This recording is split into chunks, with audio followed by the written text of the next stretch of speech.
दौड़ में सब लोग आ जाएंगे, ठीक है।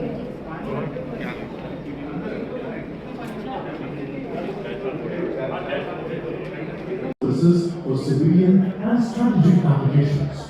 ISRO is constantly continuously.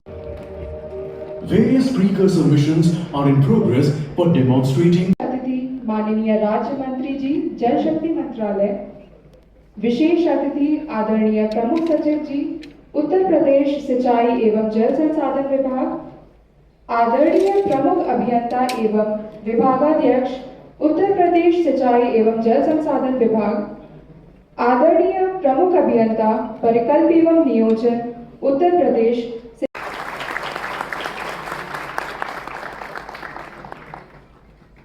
अब मैं मंत्रालय को पुष्पगुच्छ देकर स्वागत करें।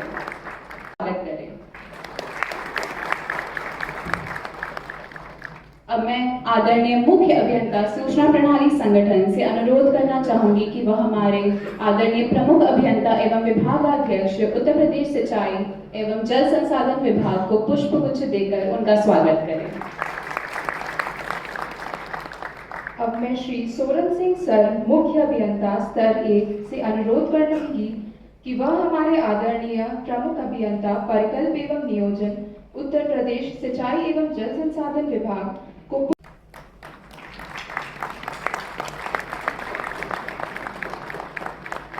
अब मैं श्री राकेश कुमार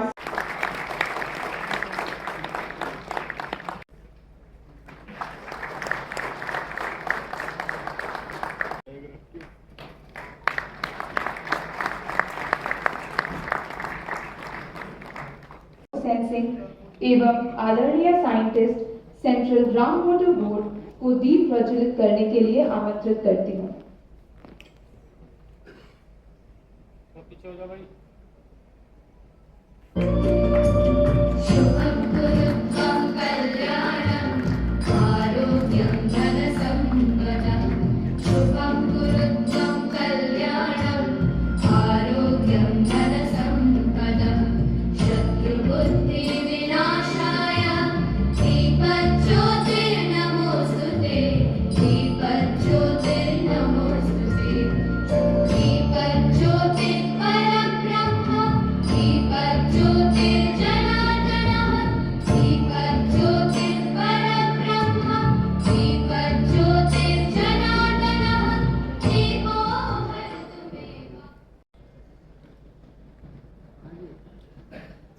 सिंचाई एवं जल संसाधन मंत्रालय के मुखिया परम श्रद्धेय माननीय जल शक्ति मंत्री जी, परम आदरणीय माननीय जल शक्ति राज्य मंत्री जी, सिंचाई एवं जल संसाधन विभाग के प्रशासनिक मुखिया परम आदरणीय प्रमुख सचिव महोदय, परम आदरणीय विभागाध्यक्ष महोदय श्री अखिलेश सचान सर, परम आदरणीय प्रमुख अभियंता परिकल्प एवं शोध सर, सभागार में उपस्थित सभी आदरणीय लेवल 1 सर, लखनऊ जनपद के विभिन्न संस्थाओं से पधारे हमारे सभी आदरणीय अभियंता एवं साइंटिस्टगण, सभी सम्मानित मुख्य अभियंता स्तर 2, सभी सम्मानित अधीक्षण अभियंतागण, सभी सम्मानित अधिशासी अभियंतागण एवं विभाग के उज्ज्वल भविष्य सभी सहायक अभियंता, विभिन्न इंजीनियरिंग कॉलेजों से आए भविष्य के इंजीनियर, आप सभी का इस सभागार में हम सिंचाई एवं जल संसाधन विभाग की तरफ से हार्दिक स्वागत एवं अभिनंदन करते हैं।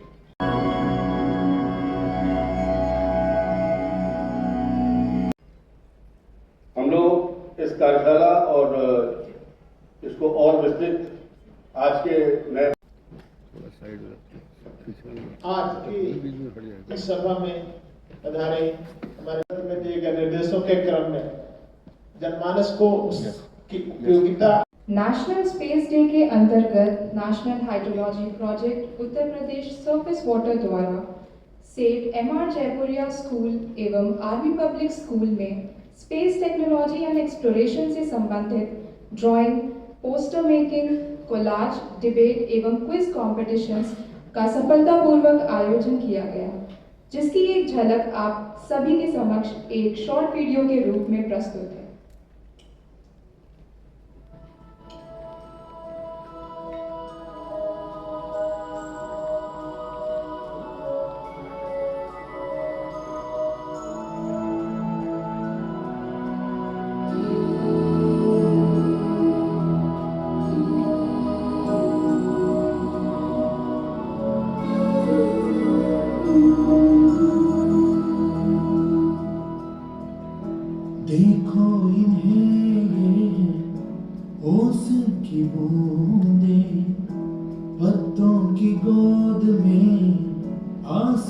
से कूदे, अंगड़ाई ले फिर करवट बदल कर, नाजुक से मोती हंस दिन फिसल कर खो न जाएंगे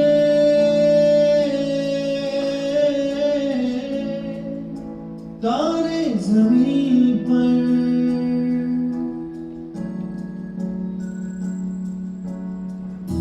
ये तो है सर्दी में धूप की किरणें, उतरे जो आंगन को सुनहरा सा करने, मन के अंधेरों को रोशन सा कर दे, ठिठुरती हथेली की रंगत बदल दे, खो न जाएंगे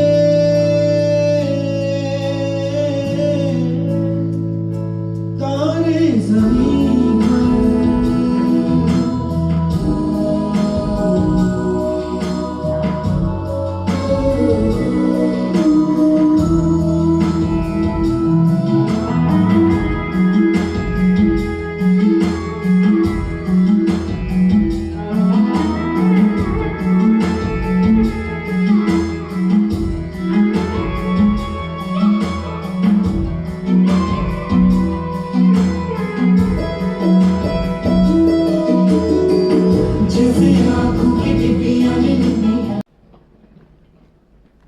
आज के इस कार्यक्रम के मुख्य अतिथि परम आदरणीय जल शक्ति मंत्री जी, मंच पर आसीन एचओडी सचान जी, ईएनसीडीपी संदीप जी, सीडब्ल्यूसी से अनुपम प्रकाश जी,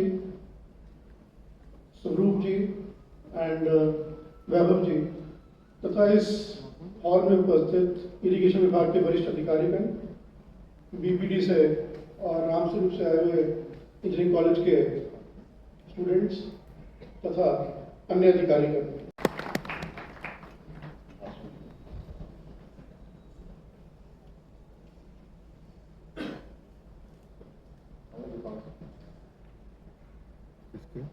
जल शक्ति मंत्रालय के प्रमुख सचिव, सम्मानित अतिथि, मंच पर बैठे हुए सभी अधिकारीगण, उपस्थित यहाँ अधिकारीगण, छात्र छात्राएं और सुप्रभात को जिस प्रकार बच्चों के बीच में जाकर इस बारे में जानकारी देना और उस बच्चों को मोटिवेशन करना, लोग जिस प्रकार लेख के माध्यम से और डिबेट के माध्यम से जिस प्रकार बच्चों के अंदर एक उत्साह भरने का आपने काम किया है, मैं आपको भी आपके टीम को भी हृदय से बधाई देता हूँ। एक बार सभी लोग क्षेत्रों, विशेष रूप से जल क्षेत्र में अधिक से अधिक भागीदारी और अनुसंधान के लिए प्रेरित करेगा। इन्हीं के शब्दों के साथ अपनी बात को समाप्त करता हूँ। एक बार जोर से नारा लगाएंगे, जय जवान जय किसान, जय जवान जय जवान। आप बोलेंगे जय किसान, जय जवान जय किसान, जय जवान जय किसान। फिर बोलूंगा जय जय विज्ञान, आप बोलेंगे जय।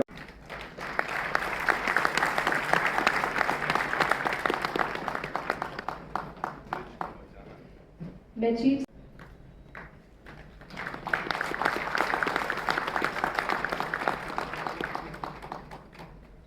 सर से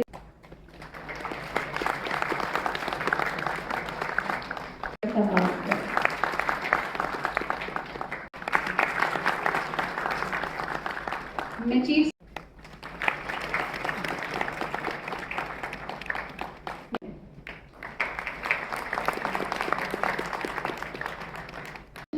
to the indomitable spirit and groundbreaking achievements of Indian science and technology. Exactly 1 year ago, on August 23, India accomplished a feat that transcends the boundaries of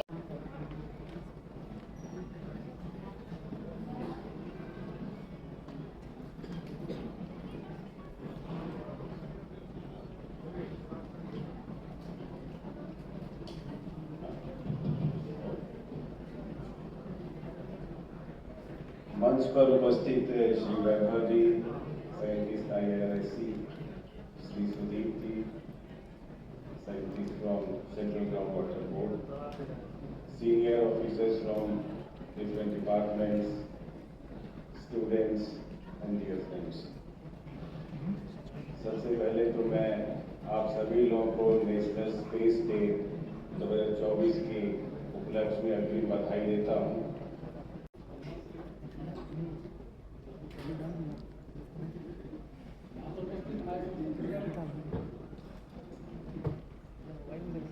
यहाँ पर उपस्थित हमारे अतिथिगण, मुख्य वक्ता साहब एवं स्कूल शिक्षा अधिकारी एवं साथियों, मैं पवन कुमार, सहायक अभियंता, वायु सूचना प्रणाली केंद्र, आपके समक्ष अपने विभागीय संरचनाओं का एक छोटा सा वीडियो प्रस्तुत करना चाहूँगा।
सैटेलाइट डाटा में हम इरिगेशन डाटा लेते हैं, रेनफॉल फोरकास्ट डाटा लेते हैं और रिवर लेयर्स को लेते हैं, जिसके लिए हम मीएंडरिंग एनालिसिस राष्ट्रीय रेस्क्यू पर हमने किया हुआ है पहले।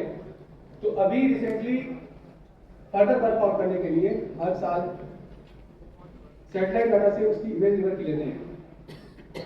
हाई एल्टीट्यूड डाटा में लिडार डैम डाटा लेते हैं, बैथीमेट्रिक में रिवर बेड प्रोफाइल प्राप्त करते हैं और ग्राउंड ऑब्जर्वेशन में आरटीडास सिस्टम हमारे अलग अलग प्लेसेस पे, अलग अलग डैम्स पे, अलग अलग नहरों पे लगे हुए हैं। उसके अंतर्गत हमारे ऑटोमेटिक रेन गेज और ऑटोमेटिक वाटर लेवल रिकॉर्ड।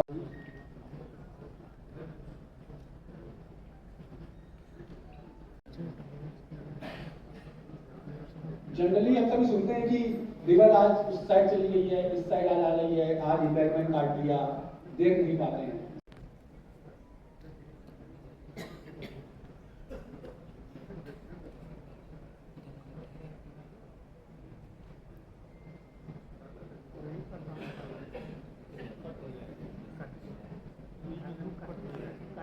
दो 2024 के लिए हमने जो प्रेडिक्शंस दिया हुआ है, इसमें अल्ट्रा सेंसिटिव रीच है, वेरी हाईली सेंसिटिव रीच है।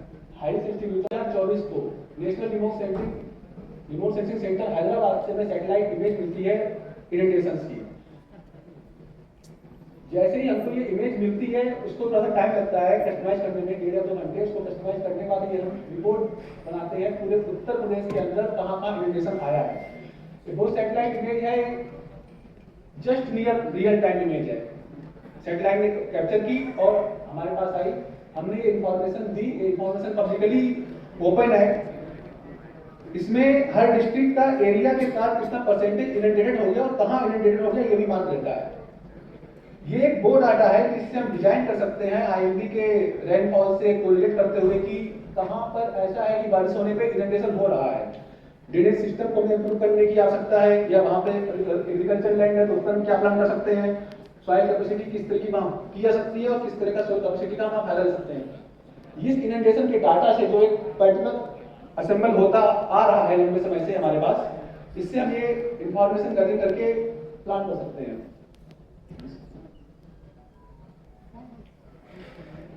नेशनल रिमोट सेंसिंग सेंटर से जो हमें डाटा प्राप्त होता है, उसमें हम एक उत्तर प्रदेश के बारे में तो क्लियर बताते हैं। उसके अलावा जो हमारे पर्टिकुलर डिस्ट्रिक्ट्स में जो आता है इनंडेशन, उसकी भी रिपोर्ट हम लेते हैं। ये गोरखपुर डिस्ट्रिक्ट की रिपोर्ट है। इसमें ब्लॉक वाइज इंफॉर्मेशन दी है कि किस ब्लॉक के किस एरिया में कितना परसेंटेज इनंडेशन हो गया है।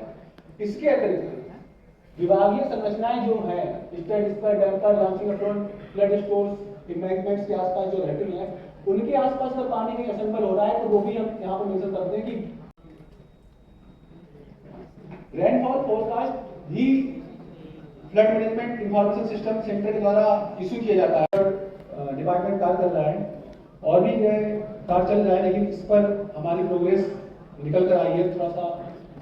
इसमें जो डाटा यूज किया हुआ है, गेज डिस्चार्ज डाटा लिया हुआ है सीडब्ल्यूसी से, satellite image national remote centre से, digital elevation model Survey of India से, embankment data irrigation department, processor data irrigation department. इस डाटा का यूज करते हुए फ्लड प्लेन जोन उन्नाव को बलिया पर कार्य किया जा रहा है।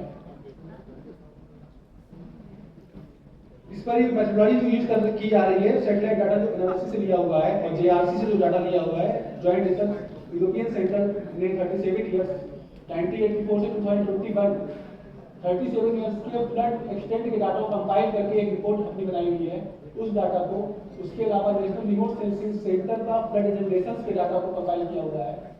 ये पहली अप्रोच है। सेकंड अप्रोच हाइड्रोलिक मॉडलिंग है। एक क्लास एंड कर कार्य करते हुए 1D मॉडलिंग और 2D मॉडलिंग के माध्यम से जो रिजल्ट आएगा फ्लड एक्सटेंट का, उस पर जो रिजल्ट निकल के बाहर आएगा, इन दोनों डाटा को कंबाइन करते हुए जो 100 इयर्स रिजल्ट पीरियड में फ्लड आएगा, उसकी फ्लड प्लेन जोन की मार्किंग की जानी है। वाराणसी डिस्ट्रिक्ट, छटांग इलाहाबाद डिस्ट्रिक्ट के गेज ईयर्स पे गेज डिस्चार्ज का है डाटा कि किस वर्ष पे कितना डिस्चार्ज गया है हमारा। तो कानपुर और ये कानपुर साइड का एरिया स्कीम में, इसमें जो 100 इयर्स का फ्लड एक्सटेंट है 2010 के डाटा पर लगभग सेम हमें ऑटोमेटिक रेन गेज और ऑटोमेटिक वाटर लेवल रिकॉर्डर्स जगह जगह स्टेट के एसेट्स पे लगे। सबका धन्यवाद करता हूँ। मैं एक्सपेक्ट नहीं कर रहा था कि इतना ग्रांड कुछ प्रोग्राम होगा, पर वाकई ये बहुत ही ग्रैंड प्रोग्राम आपने ऑर्गेनाइज किया और मैं धन्यवाद देता हूँ प्रधानमंत्री जी का। ये जो हमारे माननीय प्रधानमंत्री जी हैं, अगर ये जो हम आज दिन सेलिब्रेट कर रहे हैं, हो सकता है अगर आज जिस दिन को अगर उन्होंने स्थापित नहीं किया होता तो हम भूल जाते कि ऐसा कुछ हुआ था 1 साल पहले, और कुछ सालों बाद तो बिल्कुल ही भूल जाते। Was of 10 meter from Sentinel-2 sensor of European Space Agency, but ISRO ने जब नई स्पेस पॉलिसी अभी लॉन्च करी 2023 में, तो उन्होंने जो डेटा फ्री ऑफ कॉस्ट आपको पब्लिक डोमेन में अवेलेबल है वो 5.8 मीटर रेजोल्यूशन का डेटा फ्रीली अवेलेबल है, और गवर्नमेंट एजेंसीज के लिए डायरेक्ट डाउनलोड कैपेसिटी है, आप लोग सीधा डायरेक्ट डाउनलोड कर सकते हैं। तो टॉपिक थोड़ा बड़ा दे दिया, थोड़ा मैं आपका समय और लूंगा। प्लानिंग के लिए वाटर हार्वेस्टिंग स्ट्रक्चर्स के लिए सुटेबल इन रीजन में हाइड्रो पावर है, हाई एल्टीट्यूड रीजन में, उनको लीन पीरियड में जब पानी कम होता है रिवर में, जो सिर्फ स्नोमेल्ट कंट्रीब्यूशन से आता है, और समय के साथ जैसे स्नो कवर कम होते जा रहा है तो स्नोमेल्ट कंट्रीब्यूशन भी कम हो रहा है, तो ये इंफॉर्मेशन उनके लिए बहुत इंपॉर्टेंट है। तो पॉइंट ऑफ व्यू से इस टाइप के एनालिसिस हम स्लाइटली जो सीडब्ल्यूसी ने बहुत सालों पहले असेस किया था उससे थोड़ी सी हमारी वाटर एबिलिटी उतनी कम नहीं है, थोड़ी सी ज्यादा है। तो आप देख सकते हैं 2000 जो 1993 में एस्टिमेट किया गया था वो 1869 बिलियन क्यूबिक मीटर था, बट 2017 में जब रीअसेस किया गया using this kind of geospatial inputs, ये पाया गया कि जो वाटर एबिलिटी ऑफ इंडिया है वो अराउंड 2000 में assimilated irrigation benefit programme AIBP, it is the flagship programme of government of India. इसमें हमने number of irrigation command areas की कैनाल नेटवर्क को मैप किया, और उसमें देखिए इससे रिमोट सेंसिंग का क्या फायदा है, आप गैप्स आइडेंटिफाई कर सकते हैं। आपने बोला मैंने कैनाल बना दी है बट मेरी इफिशिएंसी तो आई नहीं रही है, इफिशिएंसी लो है, कैनाल नेटवर्क है, बट क्योंकि जो कि कंस्ट्रक्शन के टाइम कुछ गैप रह गया या कुछ और रीजन से गैप रह गया, उसके कारण एफिशिएंसी अचीव नहीं कर पा रहा। I think it is not there. इसमें दिखाया गया है कि जब ये गैप्स आइडेंटिफाई हुए उसके बाद कितनी इफिशिएंसी इंप्रूव हुई एक कमांड एरिया की, और रिवर लिंकिंग में भी हम इसका उपयोग कर सकते हैं कि रिवर जब हम कोई डैम बनाएंगे वाटर को डाइवर्ट करने के लिए, तो उससे कितना सबमर्जेंस होगा, क्या किस टाइप का लैंड कवर जो है वो सबमर्ज होगा, उस टाइप की भी एनालिसिस की जा सकती है। Next please. Irrigation system performance भी हम कर सकते हैं, समय के साथ हो रहा है तो उसको भी हम मॉनिटर कर सकते हैं। नेक्स्ट, टैंक से क्या इंप्रूवमेंट आया, माइनर इरिगेशन टैंक जो हमने बनाए उससे इंप्रूवमेंट आया, कमांड एरिया बढ़ा, वो एग्रीकल्चर ईल्ड बढ़ी नहीं बढ़ी, वो भी हम एनालिसिस कर सकते हैं। नेक्स्ट, इवापोरेशन ट्रांसपिरेशन, उसका भी एस्टिमेशन हो जाता है रिमोट सेंसिंग से, उसके बहुत से मेथड है, डायरेक्ट मेथड है, प्रोडक्ट्स भी अवेलेबल है डायरेक्ट रिमोट सेंसिंग बेस्ड कि कितना इवापोरेशन ट्रांसपिरेशन होगा, तो दैट इज आल्सो रोल क्या है। तो भुवन जो है एक ये वाटर मैनेजमेंट जो प्रोग्राम है भुवन, उसमें वाटरशेड मैनेजमेंट की इंफॉर्मेशन है। मनरेगा के काम को भी मॉनिटर किया जा रहा है, जो मनरेगा में काम कर रहे हैं वो फोटो लेते हैं और वो अपलोड कर देते हैं भुवन के सर्वर पर, और वो टाइप की इंफॉर्मेशन वहां पर अवेलेबल है। तो आप विद जियो टैगिंग आप मॉनिटर भी कर पा रहे हैं कि वाकई काम हो रहा है कि नहीं हो रहा है, तो that is also possible using GIS। Next ये डेवलपमेंट है वाटरशेड का, जैसे जैसे वाटरशेड में हमने चेक डैम बनाए तो उससे क्या इंप्रूवमेंट आया, those we can monitor. Next please. Glacier lakes, अभी हमारा जो केदारनाथ ट्रेजेडी हुई थी 2013 में ग्लेशियर लेक आउटबर्स्ट फ्लड के कारण, और अभी जो लास्ट ईयर लूनक लेक जो सिक्किम में बर्स्ट हुई, उसके कारण बहुत ज्यादा नुकसान होता है जान माल दोनों का। तो using high resolution remote sensing data, ISRO ने ये डेटाबेस बनाया है कि कितनी ग्लेशियर लेक्स कहाँ पे है, और इस टाइप से एटलस बनाई गई है कि कौन सी लेक कौन से रीजन में कहाँ पर है, कितना उसका एरिया है। तो आप देख सकते हैं ब्रह्मपुत्र में वाटर बॉडीज ज्यादा है, ग्लेशियर लेक्स कम है, गंगा में ग्लेशियर लेक्स ज्यादा है, वाटर बॉडीज कम है, इंडस में वाटर बॉडीज ज्यादा है, ग्लेशियर लेक्स कम है। तो इस प्रकार से इस टाइप के डेटाबेस बनाए गए हैं जो कि बहुत ही मैनेजमेंट पॉइंट ऑफ व्यू से बहुत ही ज्यादा उपयोगी है। तो ये हर बेसिन में कितनी ग्लेशियर लेक्स है, क्या उनका एरिया है, इस प्रकार पूरा डेटाबेस बनाया गया है, जो कि ये भी इंफॉर्मेशन भी भुवन पोर्टल पे अवेलेबल है। नेक्स्ट, जब हमें एक बार ज्ञात हो गया कि भाई कितनी ग्लेशियर लेक्स हैं, अगर हम उसका वॉल्यूम भी एस्टिमेट कर लें, देयर आर मेथड्स कि हम उसका वॉल्यूम कितना पानी उसमें स्टोर है, अगर हम वो एस्टिमेट कर लें तो हम मॉडल के थ्रू सिमुलेट कर सकते हैं कि कितना पानी, कितना डिस्चार्ज जनरेट होगा और कितना डिस्चार्ज कितने टाइम में किस जगह पे पहुंचेगा। तो हम इससे अपनी जान माल की को कम कर सकते हैं जो नुकसान होगा।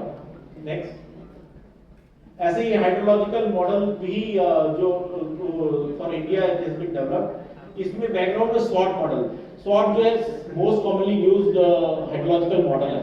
अगर आप अपनी मशीन में उसको सेटअप करेंगे, रन करेंगे तो बहुत स्पेस भी लेगा और टाइम भी लेगा। तो इन्होंने एक वन पे एक ये मॉडल बैकग्राउंड में स्वॉट रन कर रहा है, आपको अपने स्टडी एरिया का आउटलेट चूज करना है। It will automatically delineate the watershed. It will take the soil from their database, DM from their database, meteorological data from IMD. It will take or integrate and it will tell you how much discharge आपको उस point पे मिलेगा। तो हाँ, हर सब basic पे कितना discharge आएगा, वो है डिजास्टर मैनेजमेंट। यहाँ देखिए ये 2008 का जो कोसी फ्लड था, जो कि एम्बैंकमेंट के ब्रीच होने से हुआ था, तो आप देख सकते हैं कि समय के साथ कैसे कैसे पानी ने अपना वो पैनल में उसने अपना वो बदला, चैनल बदला और कैसे कैसे वो प्रोग्रेस किया। इस से अगर हमारे पास टेम्परल डेटा है तो हम एनालाइज कर सकते हैं कि फ्लड का कितना ड्यूरेशन था, कितनी दिनों तक फ्लड रहा और उसका क्या एक्सटेंट था दोनों। तो इस टाइप से फ्लड हैजार्ड जोन जो कि अभी FIMS प्रेजेंटेशन में भी दिखाया गया था, तो टेम्परल डेटा को मैंने इंटीग्रेट कर दिया तो मुझे पता चल जाएगा कि कौन से एरिया में बहुत फ्रीक्वेंटली फ्लड आता है, हर साल यहाँ पर फ्लड आता है, हर बार यहाँ पर फ्लड आता है। तो हम मैनेजमेंट क्या डिसीजन लेगी, ये एरिया बहुत मोस्ट वल्नरेबल है, सबसे पहले हमें अगर हैवी रेनफॉल होगी, कुछ होगा तो यहाँ के लोगों को इवैक्यूएट करना पड़ेगा। तो इस टाइप की इंफॉर्मेशन हम जनरेट कर सकते हैं। Next, very few slides are left now. This India virus में भी पहले इंडिया ने, इसरो ने और CWC ने मिलकर के ये इंडिया वायरस प्लेटफॉर्म बनाया। अब now CWC is taking over it, और इसमें जो भी हमारा डेटा है वो आपको अवेलेबल है, डिस्चार्ज का डेटा, रेनफॉल का डेटा, ग्राउंड वाटर का डेटा फ्रॉम CWC, समझ में आ रहा है कि हम चांद में तो पानी ढूंढना शुरू करते हैं, लेकिन ये ना भूल जाए कि हमारे धरती में क्या हो रहा है, हमारे पास जो पानी उपलब्ध है उसको कैसे मैनेज करना है। सरकार इसके लिए निरंतर प्रयास कर रही है। राज्य की विकास योजनाओं के बेहतर क्रियान्वयन के लिए तकनीकी उपयोग को बढ़ावा दिया जा रहा है।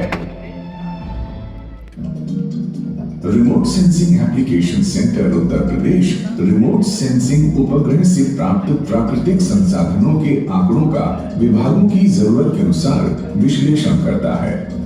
पिछले 35 सालों में रिमोट सेंसिंग एप्लीकेशन सेंटर प्राकृतिक संसाधनों के मानचित्रण एवं अनुश्रवण से जुड़ी अनेकों परियोजनाएं सफलतापूर्वक पूरी कर चुका है।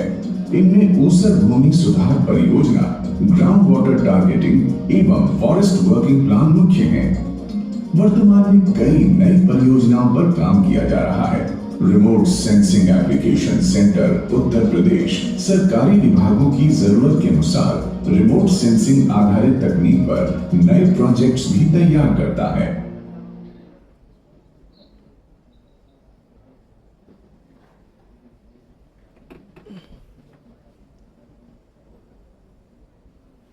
बंद करवा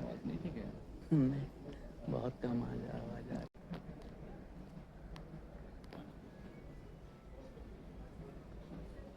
हाई सिस्टम जो होता है इसकी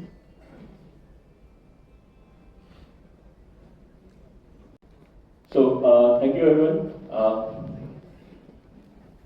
Thank you for inviting us and share our views on this day. I would like to share about very quick how GIS can be enabler for the water resource management. And so I represent an organization called ASRI India. हम नोएडा स्थित organisation है और हम काफ़ी सारे government के project से जुड़े हुए हैं, जैसे नमामि गंगे, जल जल योजना, नेशनल हाइड्रोलॉजी प्रोजेक्ट है, NWIC के साथ है। उसी तरह हम उत्तर प्रदेश में भी Uttar Pradesh urban forest Varanasi smart city Uttar Pradesh और इन्हीं के साथ हम जुड़े हुए हैं। इन्हीं के जो एक प्रक्रिया बनी है GIS की, उसमें हम काम करते हैं। जब हम GIS की बात करते हैं, पर्टिकुलरली जियोग्राफी ये साइंस ऑफ हमारी दुनिया का साइंस है, और ये रिप्रेजेंट जब भी करते हैं तो हमें क्या, क्यों और प्राइमरली कहाँ है ये चीज को दर्शाता है। और जो वैभव जी ने बात की थी मैप्स की, पर्टिकुलरली ये प्रस्तुतिकरण है जियोग्राफी का एक मैप के माध्यम से, जो हमें कॉन्टेक्स्ट देता है, कंटेंट देता है और क्लैरिटी देता है to create this system as a integrated system for today and also represent for tomorrow. Further ये मैप हमें एक पैटर्न क्रिएट करने की समझ देता है, हाउ द थिंग्स आर एक दूसरे से जुड़े हुए हैं। मैं चीफ सर से अनुरोध करना चाहूंगी कि वह राजेंद्र मोहन भारद्वाज, मैं सर से अनुरोध करूंगी कि वह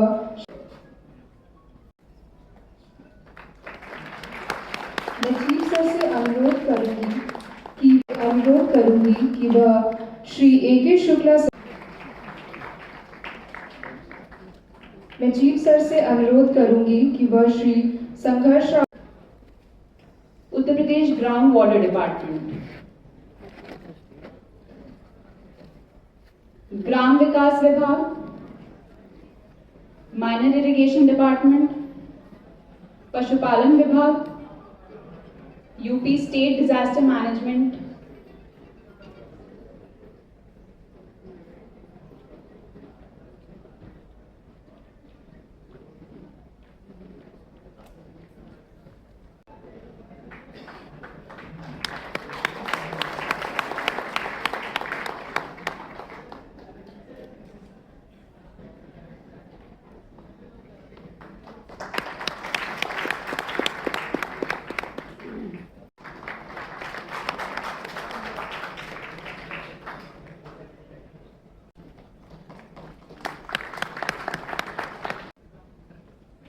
नेशनल इंफॉर्मेटिक्स सेंटर,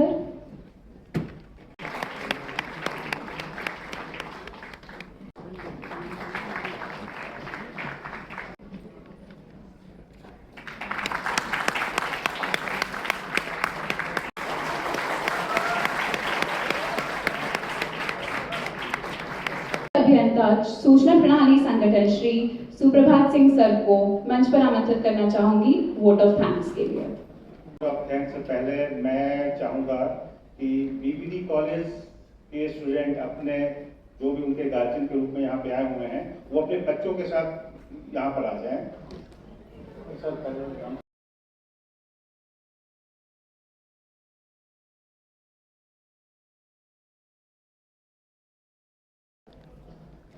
यहाँ पर उपस्थित सभी प्रमुख अभियंता एंड वैज्ञानिक लोग, यहाँ पर हम लोगों को बुलाने के लिए बहुत बहुत धन्यवाद।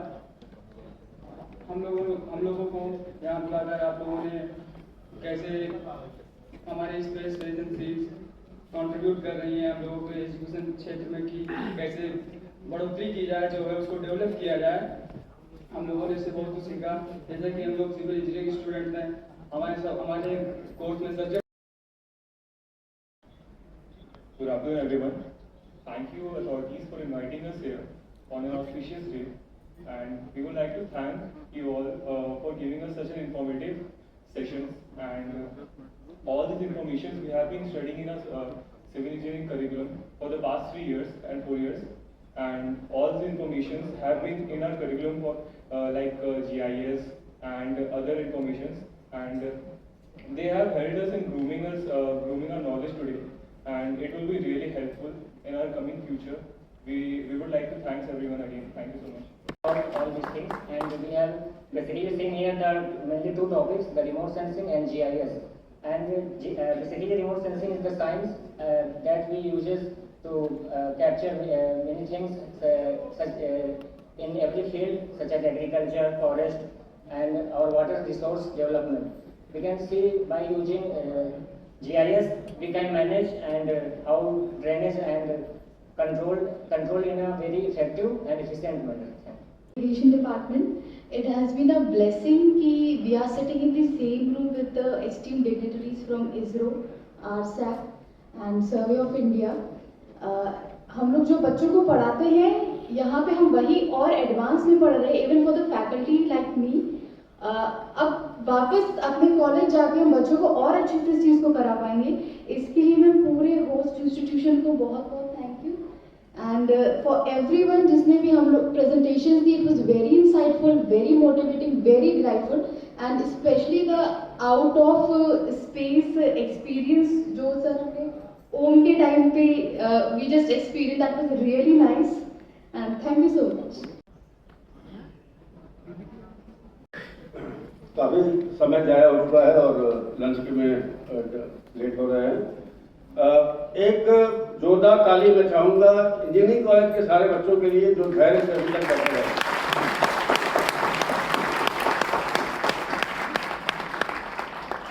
लखनऊ शहर और लखनऊ शहर से बाहर से आए हुए हमारे विशिष्ट अतिथिगण, गणमान्य मेरे विद्वान साइंटिस्टगण, इंजीनियर्स और जो भी सभागार में उपस्थित हुआ, विभाग के गणमान्य अधिकारीगण, सभी का तहे दिल से शुक्रिया अदा करते हैं हम लोग कि आप लोगों ने धैर्य से पूरे प्रेजेंटेशन को देखा और इस ऐतिहासिक दिवस को और ऐतिहासिक बनाया.